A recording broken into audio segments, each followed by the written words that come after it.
Welcome, everyone, to Fantasy Focus Live. We're not doing football today. We're going to do a little throwback. This is something that we started during the early times of quarantine. Flash forward one full calendar year later, we are still in the midst of the COVID-19 crisis. We're in 2021. Things aren't looking any better, in my opinion. So we're going to jump back after football season directly into Squad Up. If you aren't familiar with Squad Up, last year we did quite a few of these. They were some of our better performances, in my opinion. We had some amazing times doing Squad Up. So essentially, it's a snake draft, and there's a different topic for each one. We've done a lot of things revolving around fighting in battles. This time, we're not doing that. We're talking about food, right? Because everybody's got to eat. So we're talking about appetizers, top 4 appetizers. We're doing a draft. Derek, Tate, Sam Holt, how are you guys doing? Wonderful and super excited. I am anticipating getting super hungry and having to Postmates at least 1 or 2 of these appetizers after we've discussed them. Yeah, I have not been able to go out to eat for quite some time here in the state of Michigan because of the COVID-19 pandemic. So I've had plenty of apps on the mind, apps on the brain. They don't have delivery services here like they do in Tampa, Florida or Los Angeles. So I mean, the saddest thing I've ever heard. I know I'm teed up though. It means I got this stuff in the brain, and when we do get to go back out to eat here in Michigan, I'm going and doing the Knights of the Round Table here in Cadillac, Michigan. Which so you can't even go eat in at a restaurant right now, Derek? They just opened it up to a 25% capacity. But you have a newborn. I have a newborn, so yes, correct. So your ability to go out there and wander amongst the masses is quite limited currently.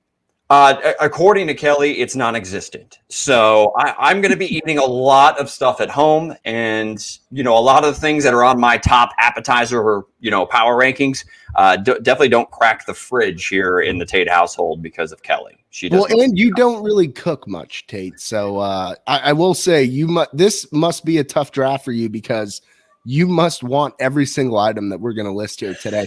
We have Tim Bria in the comments here. Is it your birthday, Tim? Is it your birthday with your terrifying Jackson Mahomes avatar? Well, happy birthday, Tim. All right, let's get into it. So the draft order is we have Sam going first, Tate going second. I will be rounding us out there in the 3-hole. Sam, let's get into it. Top appetizers. Hit me with your number 1 pick. Okay, so my number 1 is my family's number 1. And anytime I go out to eat with my family, we always order this. Doesn't matter where we go to eat. We ask if they can just do it. But maybe it's a West Coast thing because we're very big into the seafood. Not sure. But I love a good fried calamari, a good crispy, crunchy fried calamari. And it's not the ones, there's a very specific kind.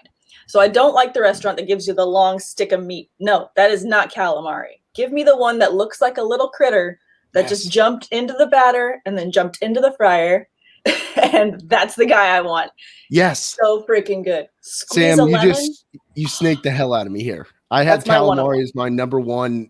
And honestly, now I don't even know how I'm going to pivot. I figured that calamari would not be taken in the first round. That was going to be my number 1 pick. I totally agree with you.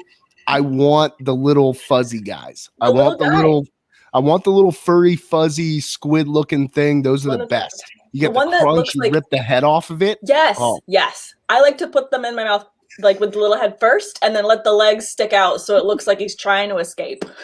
Yes. All right. So question for you on the calamari, Sam. Do you like it when they have the cherry peppers in there with it? I don't. I like it to just be itself. Okay. A lot of places do a different type of seasoning in their like battered seasoning or their panko bread seasoning or what have you. They like to do different things. A little zest is nice, but I don't like too much of a fiery taste because I tend to eat the whole plate. And if it has the spice on it, it's going to just assault the mouth before I can eat my actual meal. So I'm a big fan of like the New England style, which is you have cherry peppers, like fresh cherry peppers scattered amongst it. So you get a chunk of the cherry pepper and then you get a chunk of that calamari. It's really good. Tate, I saw the look on your face there. Wasn't sure how you feel about calamari. Where's your stance? So my stance is pretty simple. So this really kind of tips my hand. It's going to be, you two battling it out for any seafood app because I don't keep seafood down. Like fried calamari, anything else that comes out of the sea is not my thing. I know you're taking notes right now, Buck. It's like, little asterisk like, oh yeah, Tate doesn't draft seafood. So I'm exactly what I just did. I just tipped my hand. I'm screwed. Now you guys know where to target first and probably at the back end of the draft. But yeah, that's why I'm kind of sitting here, shaking my head. I'm like, yeah, I don't need any of that stuff. Well, Sam, great number one pick. Thank you. I think that it's the star of the appetizers. And I think I also judge a restaurant based on how they do a good fried calamari. If you get that out there and it's rubbery or it's too soggy, you're just like, okay, can we just get salads and leave? Like you just don't order anything else. Is that what they do in California? We just get salads and leave? Well, I mean, honestly, if the appetizer comes out and it sucks, I wouldn't even order. I would maybe get one more drink and then leave. Oh, wow. Good Lord. Get out. I appreciate it. Derek, Tate, your first pick.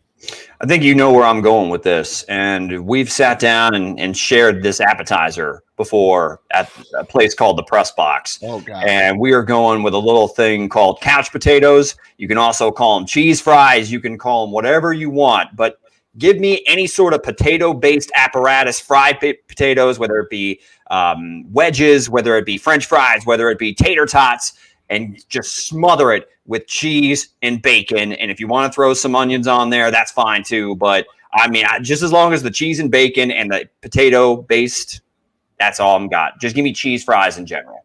I mean, couch potatoes are a 10 out of 10 every single time that you get them. I like to order them well done. I like them to have a nice crisp to them. Yeah, I don't like the soggy. I don't like it falling apart. I do feel that the red onion brings all the flavors together quite a bit. And I know that you have wavered on the side of ordering your own couch potatoes without red onion, but I'm a staunch red onion guy on the couch potatoes. Which is why we had to get our two separate orders, which is just absurd. We had to get two separate orders of couch potatoes as an appetizer at a place called the Press Box in Tampa, Florida. Look it up. If you've never been there, go there. You won't. Sam, I can't even explain how large the portion is of couch potatoes. Well, given the name, I can only imagine. It's a pound of French fries. It is a legitimate 16 ounces of French fries piled high, so much cheese, so much bacon, red onion sprinkled on it. Delicious. Absolutely delicious. Tate, that's a great first pick. So I'm gonna hop in. My pick, I mean, you took calamari, Sam, that was my number one. So I'm gonna pivot. I'm gonna say the chips and salsa guacamole trio, which you can find at many a Mexican restaurant. For me, there's nothing better than chips. There's nothing better than guacamole. And then the problem here is, and this is why I included both salsa and guacamole, you can really mess up guacamole. You can really mess up salsa. So depending on where you're at, you might want the guac, you might want the salsa. But when you find that perfect triumvirate of the chips, salsa, and guac all meshing together, I like a nice roasted salsa. Sure, I like that roasted, that fiery flavor. So I'm going to go chips. And the reason I'm going this is because I think that would have been snagged pretty shortly.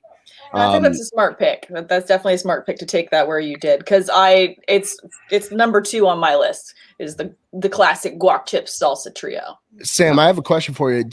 Where do you shop? Ralph's, Vaughn's? I have an Albertsons right by my house, and I've also got a Sprouts. Albertsons is still in Cali. I forgot about that. I think there's one. I think I have the last Albertsons. It's like I never see them, and I think I have the last one. So I have an Albertsons, and then I usually shop at Sprouts for a lot of other stuff. Okay. So when I was living in California, I loved Vaughn's, and it was because it was most convenient. There was a Ralph's downtown in San Diego that I could walk to, but the problem was I had this little cart that would fall apart as I was trying to push it up the hill back to my house, and it was a mess. So I usually tried to veer towards Vaughn's where I could drive to. Vaughn's has hands down the greatest chips. Like Their homemade chips that are just in like a clear plastic bag, Vaughn's branded. I know exactly which ones you're talking about. And their Vaughn's at my parents' house. Is unbelievable. So good. It is unbelievable. Their homemade, their house-made salsa, their house-made chips. There's nothing better. I put on easily 7 pounds in my time in California based purely on the Vaughn's chips and salsa combination. Okay, now where do you guys stand on chips? Like chips themselves are a fantastic vessel, and I'm sure we'll talk about other appetizers that go with them. But for me, chips, I need a chip that's got like a good curve to it so it can hold just as much of the accoutrement that you want to put upon it, but it has to also have a good amount of salt, but not too much salt. I agree with the salt. I actually like a flat chip. You like a flat chip? I like a flat chip. You're a monster. See, I'm not a scoops guy. I think scoops are terrible. I love scoops. Are terrible, Sam. Oh, come on. Subpar chip. Look, I'm going to call a spade a spade. It's a subpar chip. Yeah, but to really get as much, like Sam was kind of mentioning, to get as much of the actual thing that you want into said chip, it has to have a good foundation and has to have the right angle to be able to get what I want. There's nothing more frustrating than getting a flat chip and trying to dip it, and most of the stuff falls off.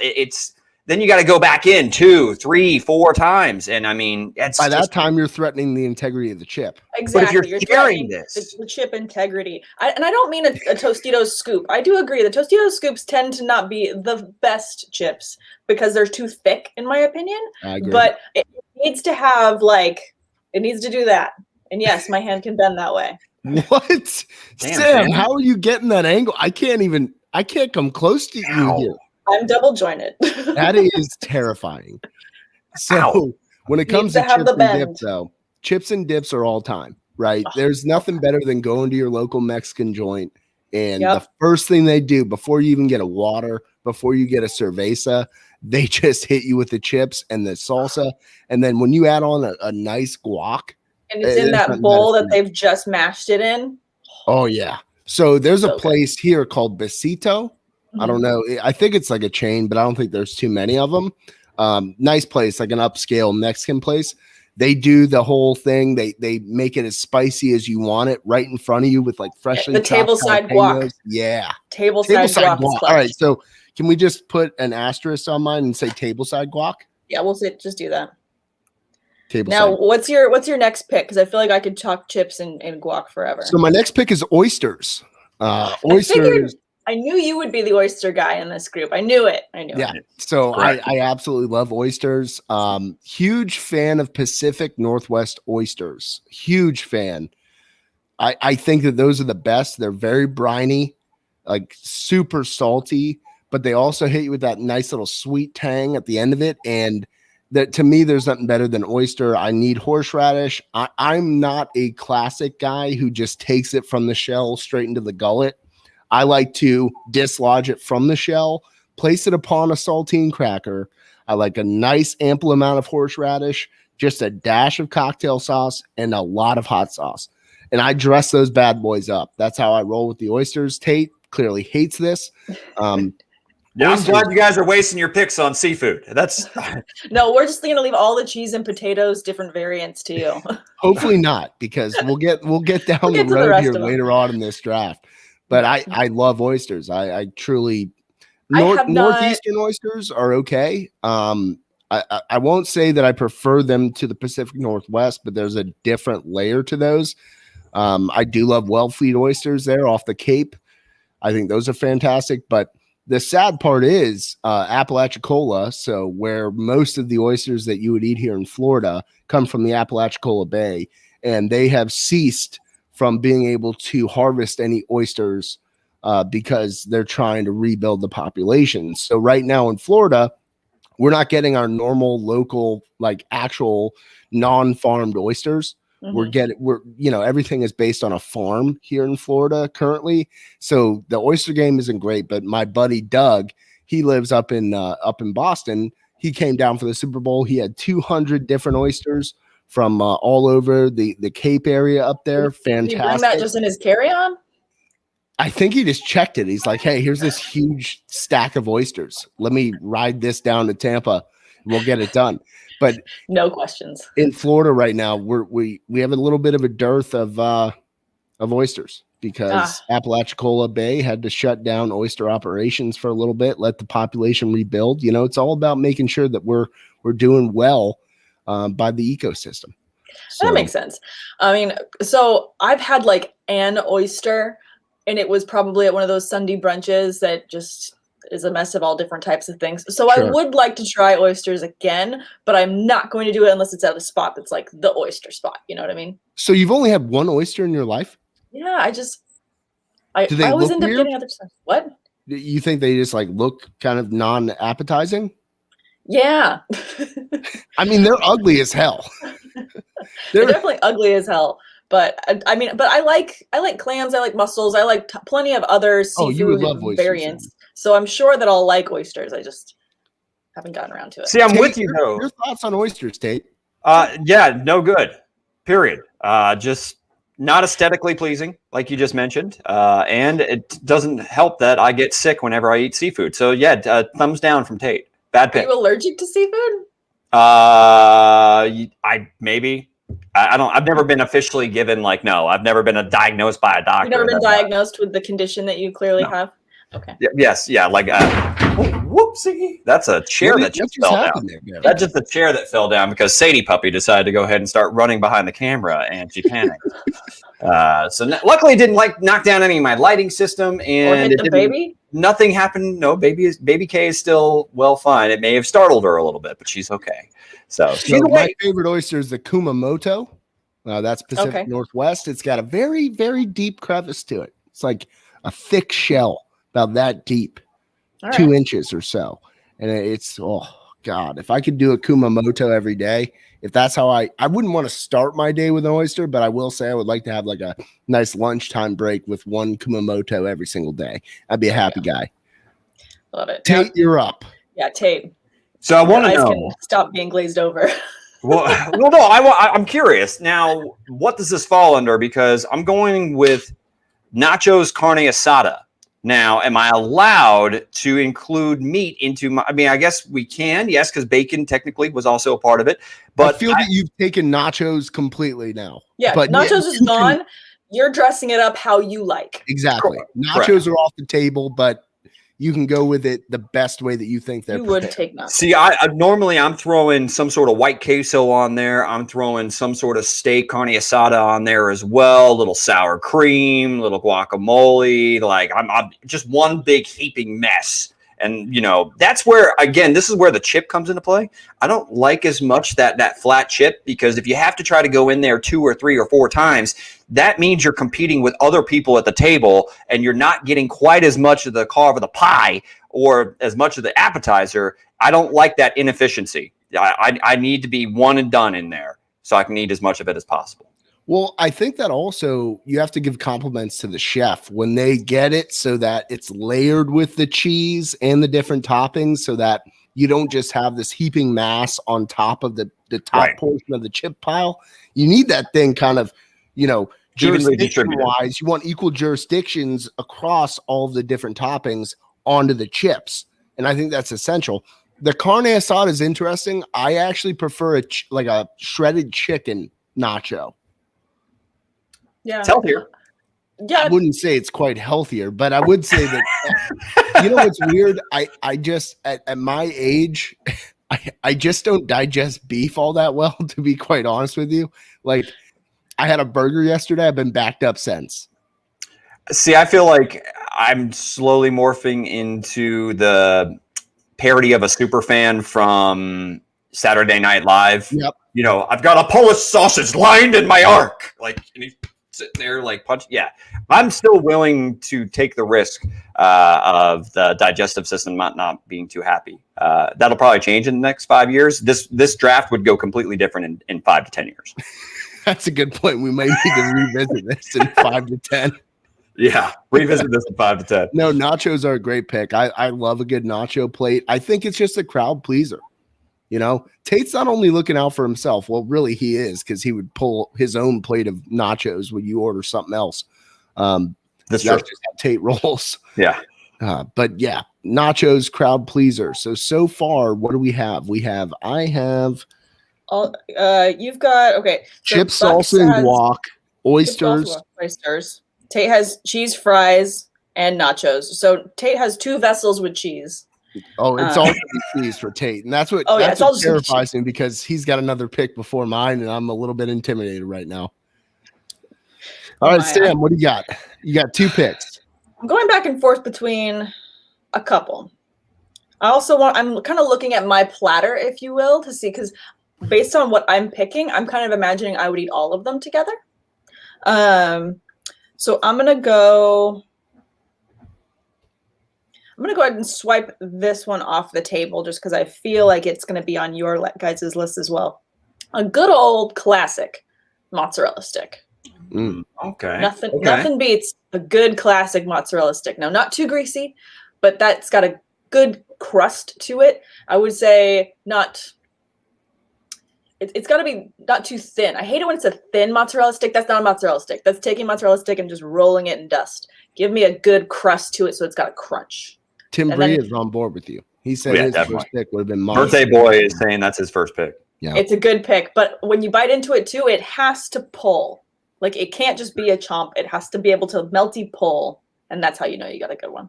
So, I don't know. There's 2 types of mozzarella sticks for me, and you kind of alluded to it, but you have the very dusty, kind of hard coating over the mozzarella stick sometimes. I prefer more of a tempura type of coating. Yeah, it's going to be like a shell, so that when you pull, the cheese, it like melts away, and you've almost been left with part of a shell if you accidentally pull too hard and you get part of the cheese and you just get to eat the crusty shell. I like that. I agree with that. I just feel that a lot of restaurants, it might just be a frozen thing, like frozen versus freshly made. The frozen type with that really hard, outer core to it, I don't like that. I want it to kind of fall apart a little bit. I want that string action on it. Yeah. I think that's a great pick. Mott sticks are up there for me. They weren't on my list, but they are deeply ingrained into my heart and also to my belly.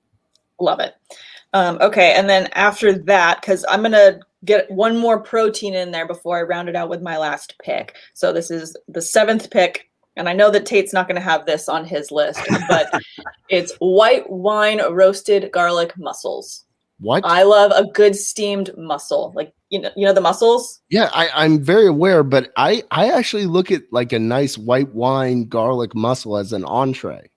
No, you can get them as an app where it's just in a pot. There's a really, really good seafood restaurant, and I'm going to blank on the name, in Santa Barbara, where they just bring you this tiny little black kettle and they put it on your table, crack the lid, steam erupts. It's got this amazing white wine broth that it's all sitting in, and they give you these big pieces of garlic bread that's just crusty with butter, and then you dip the bread in the sauce.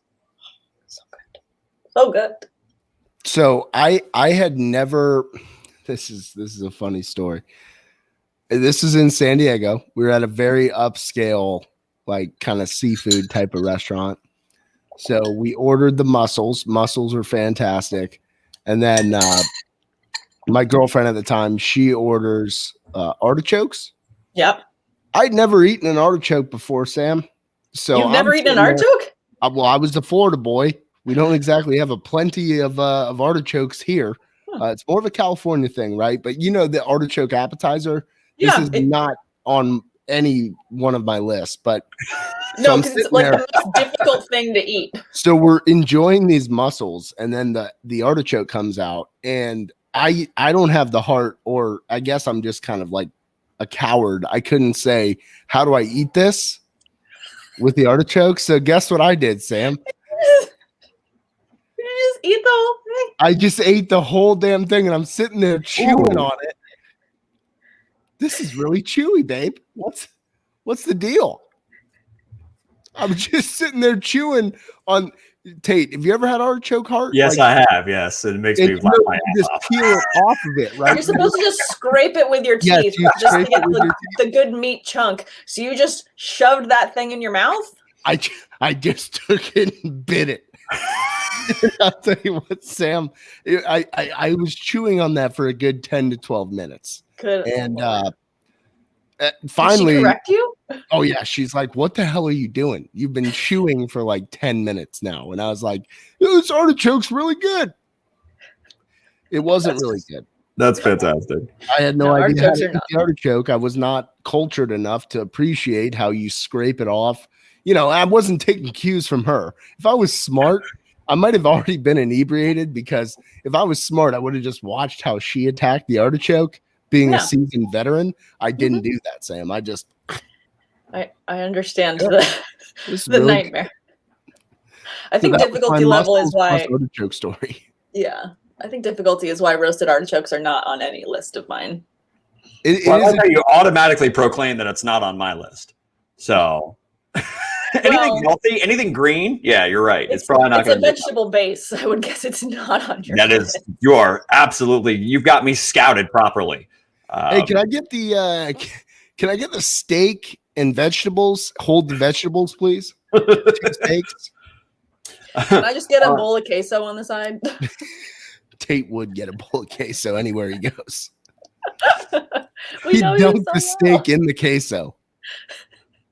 I'll have a vodka water. Hold the vodka. Like, what is that from? What's the joke that he made in Waterboy? I forget, like the actual drink order that he made. Did you just make a joke, Bobby? I think it's scotch and water. That's it. Hold the scotch. Did you make a joke, Bobby? Yes. All right. So Sam has mussels, which I think is a great pick. I don't think it's gonna be a crowd pleaser though, Sam. I'll be honest with you. It's okay. This is my plate, so I'm okay with it. All right, Tate, what do you got here? Buffalo chicken dip. Going with the buff chicken dip. If that counts. If it doesn't count, it's close. It definitely counts. It's really close. It is close, but it counts. How does it not count? Because at this point, if you go to a sports bar, it's like a 50-50 shot they're going to have buff chicken dip on the menu. I think it's also regional, because that's not something that sounds familiar for me, but that doesn't mean, it's not a thing. Buffalo chicken dip, like, no. You've never heard of buff chick dip?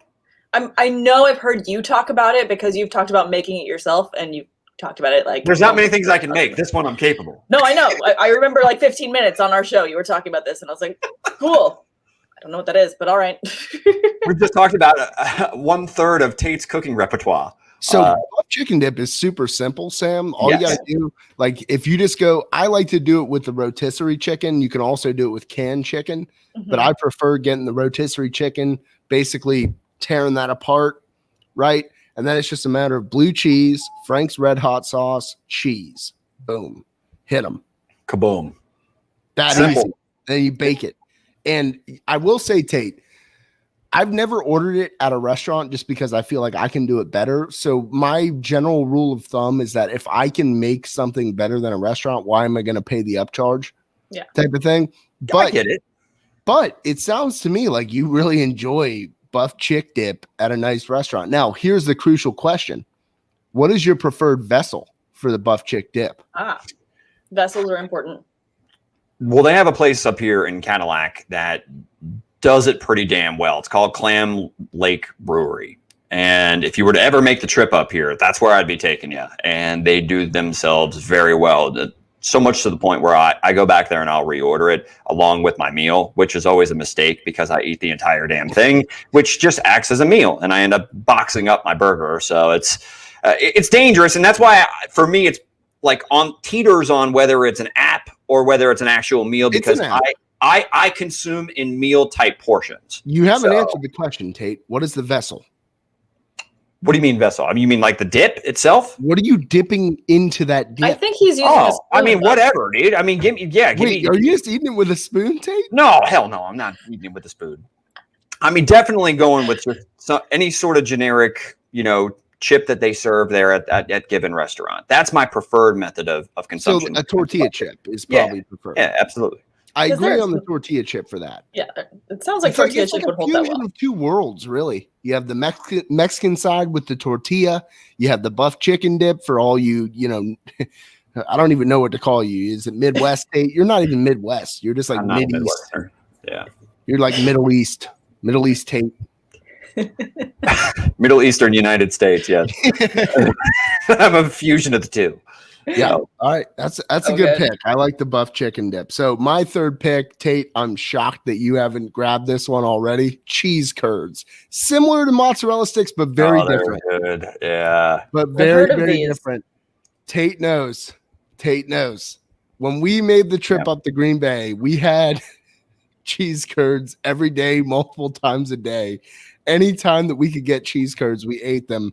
What was the name of the place? JT Bombers. Bombers. Yeah. Bombers. Woo! And they gave us free ones too. That was the craziest part about that. They just kept feeding us all these cheese curds for free. And they came out well done, Sam. Okay. And she goes, "Oh wow, they overdid those. I'll get you guys another round." And we all looked at it. We were tasting it. We're like, "This shit is unbelievable. This is the best better than this." Okay, and so can you explain to me the consistency makeup of a cheese curd? All right, so a mozzarella stick is like smooth, right? Yeah. You bite into it and it's smooth. One long string. You're not getting any sort of give back from the mozzarella stick. You're taking it all in and it's not fighting you. A cheese curd fights you. Cheese curd is hard. Like the cheese in the cheese curd it's tough. It's resilient. And it doesn't want to go down your gullet. But you got to bite in with a little torque. Yes, like you got to get a little torque on it. You're not going to get that pullback on it at all. It's just tough. It's like it's just unbelievable when it's done right. A cheese curd, in my opinion, is an impeccable appetizer. Is it breaded? Yes. Yeah. Okay. Yeah, it's breaded. It's similar, like I said, similar to mozzarella stick, but it's actually like completely different. Similar in the fact that, yes, it is fried cheese with a breading surrounding it, but it couldn't be further away from a mozz stick. Like it's very chewy. It'll be the tiniest little piece, Sam. You'll sit there chewing on it for like 25 seconds. Okay. I've heard of these cheese curds. I have not had them. Again, I don't think it's a West Coast thing at all. You got to set the edge. Like if you're using a football term, you got to set the edge on that thing. Like attack and then rip, like rip mesh and dip. Mesh point. Yeah, mesh point. That's how you attack the edges. All right, so my last pick. This one's pretty crucial here. I'm going to jalapeno poppers with raspberry sauce. With a raspberry sauce. That's a weird finish, but I'm interested to hear. I've never tried it, so I'm not knocking it. I want to hear more. Yeah. Oh God. There was this place in Tallahassee when I lived there, and I think it's out of business now, but they blew my world in terms of appetizer game. They had these jalapeno poppers. Essentially, it's just like a breading surrounding a jalapeno that is halved. So it's a half of a jalapeno. Mm-hmm. Hopefully the seeds are out, but you can never guarantee that, to be honest with you. Sure. And then this little cream cheese in the middle. And then there's just some slight breading. This place used kind of like an egg roll breading on it. Oh, okay. Yeah. So it's kind of like an egg roll breading surrounding the jalapeno and the cream cheese. Nice. And then a raspberry dipping sauce. It's just absolutely mind-blowing. I mean, you dip that jalapeno in. I'm a big fan of like the heat and the sweet being mesh point, Tate. Mesh point. Mesh. Yeah. Yeah. I'm a big fan of the heat and the sweet. So I'm going to round this out here with jalapeno poppers and raspberry sauce. Yeah, I don't think there's anything there's nothing wrong with that pick. Personally, I'm going to go back to my Chicago roots for my final pick. And it's at a little place called Jake Milnick's. Truffle Tots. I'm going with Truffle Tots. Yes. Mine is pretty much all potato based or chip based. And look, you could throw whatever else you want to on there. Jake Milnick's does it correctly, but they douse tater tots in truffle. Oh my God. It's an organic experience that I have not experienced anywhere else quite yet. So let's just put it that way. Truffle tots are my final round out pick. I dig it because I love a good tot. I have not had truffle tots. It sounds amazing. Although I feel like truffle can be a bit rich depending on how much is on there.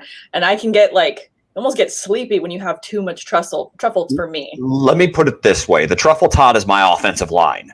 Like It's that heavy, It's get stuff done up front type of unit. And that's where you get that solid base and you want to go home and take a nap. Like, throw in a craft beer and you had yourself a hell of a Sunday. I love Jake Melnick's, by the way. Oh, I love it, dude. Oh, that's my place in Chicago for a sports bar. It's a good spot. Huge spot. Ridiculous. They have like 2 blocks. It's big, man. For a Chicago place, yeah, it's big. So wow. That's a good pick, Sam. How are you rounding us out here? I'm going to round this out kind of similar to how Tate took nachos off the board and dressed them up. I'm going to take spinach artichoke dip off the board, and I'm going to dress it up my style. My style, Tate wouldn't want it because it's got lobster in it. Can I leave now? You put lobster in a spin art? Whoa. Yes, you can, and it's amazing. It's so good. Okay, and then you can have it or not have it, but then I love a good sourdough bread to dip in that artichoke dip. That's the vessel. Okay. That's my vessel of choice. Sam, you won the draft in my opinion. I think I won the draft. I'm not just gonna lie. with that pick. When you came at me with the sourdough, yeah, like I thought for a minute you'd be a plebe and you would go with a nice tortilla chip. No. Nay. She said nay. No, I'm the plebe.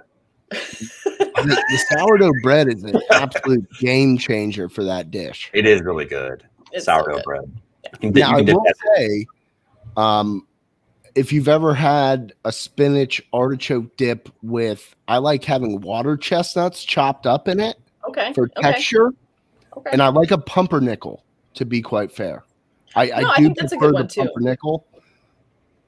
I think that the bread vessel with spinach artichoke dip just adds another layer Agreed. to it because you can really slather it on the bread, and the bread I think soaks it up in a really good way. And then you've got that soft texture versus it's almost too much to have it with a chip because it's a bit sloppy. It kind of slides off the chip. It doesn't hold tight and hold together the way we're doing this. The mesh. It's all about the mesh. Yes. Sourdough bread with the spinach artichoke dip. Solid. All about that mesh point. It's all All about right, the mesh so point. let's roll off all of our picks here. So I had chips and salsa and guacamole, so the holy triumvirate there. I had oysters, cheese curds, and jalapeno poppers with raspberry sauce. Tate, read off what you had. I forget, but it was a lot of cheese fries. You it had, was cheese nachos. fries, nachos. Tate had cheese, folks. You had cheese fries, nachos, buffalo chicken dip, and truffle tots. I draft queso every round. I mean, the Truffle Tots sent me for a loop, Tate. That did send me spinning. But I wanted to throw a little bit of a curveball for the last one. All right. Well, Tate, I think you lost this. Sam, read off yours.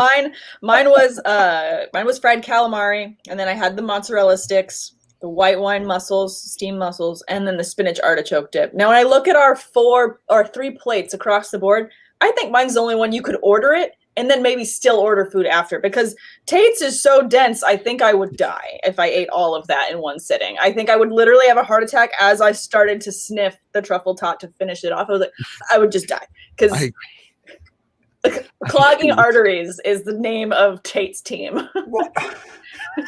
So I don't think I won. Team plug the hole. I think I got a little.